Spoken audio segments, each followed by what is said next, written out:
Saudara-saudari yang terkasih, kita jumpa lagi dalam Pelita Hati hari ini, Jumat 16 Desember 2022, hari biasa pekan ketiga dalam masa Advent.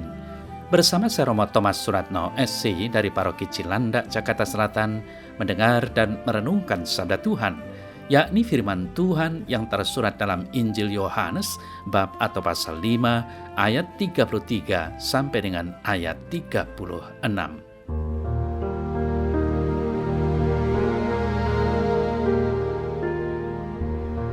Yesus berkata kepada orang-orang Yahudi, "Kalian telah mengutus orang kepada Yohanes Pembaptis, dan ia telah memberi kesaksian tentang kebenaran.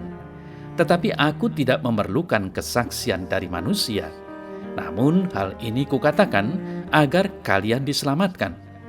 Yohanes adalah pelita yang menyala dan bercahaya, dan kalian hanya sebentar saja mau menikmati cahayanya.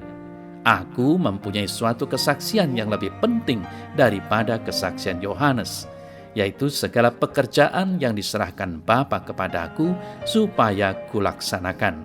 Pekerjaan itulah yang sekarang kukerjakan, yang memberi kesaksian tentang aku, bahwa aku diutus oleh Bapa."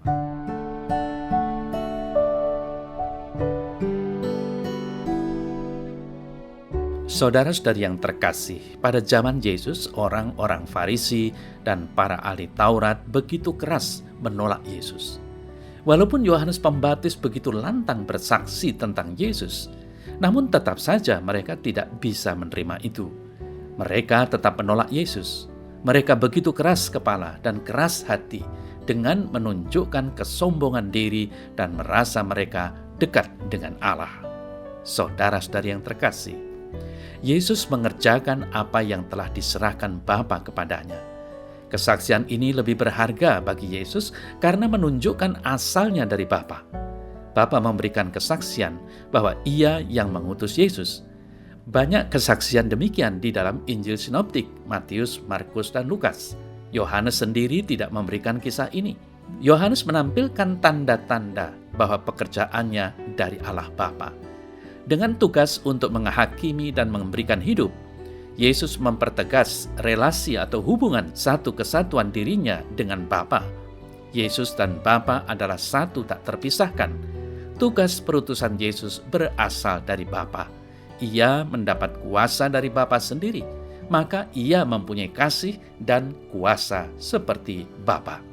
Saudara-saudari yang terkasih, dalam beberapa kesempatan Yesus mengatakan bahwa Abraham pun tidak lebih besar dari putra manusia. Dengan demikian, Musa juga dalam pengertian yang sederhana tidak lebih besar dari putra manusia. Musa sebagai penghantar hukum Taurat mendapat tempat yang istimewa dalam umat Yahudi. Musa yang sudah hidup jauh dari zaman Yesus mempunyai hubungan yang tak terpisahkan dengan Yesus. Yesus hendak berbicara bahwa ia mempunyai kaitan yang erat dalam sejarah keselamatan dari mulai masa lampau hingga saat ini.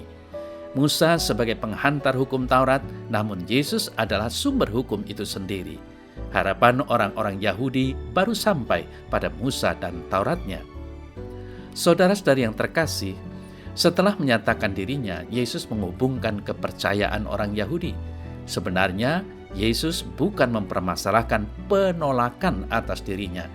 Namun yang dipersoalkan adalah orang-orang Yahudi menolak dan tidak percaya kepada yang telah mengutus dirinya.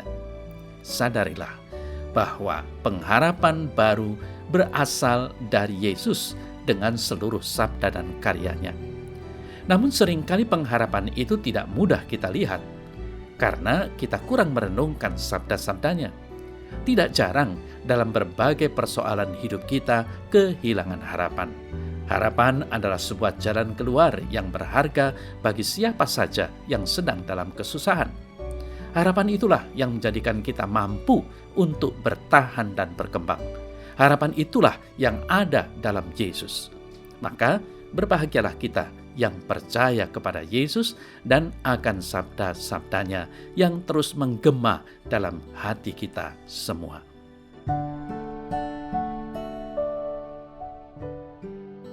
Dalam nama Bapa dan Putra dan Roh Kudus. Amin. Ya Tuhan Allah, perdengarkanlah selalu sabda-Mu dalam hatiku, sehingga aku dapat tetap hidup dan berkembang sesuai dengan rencana dan kehendak-Mu. Amin. Semoga Allah yang Maha Kuasa memberkati saudara dalam nama Bapa dan Putra dan Roh Kudus. Amin.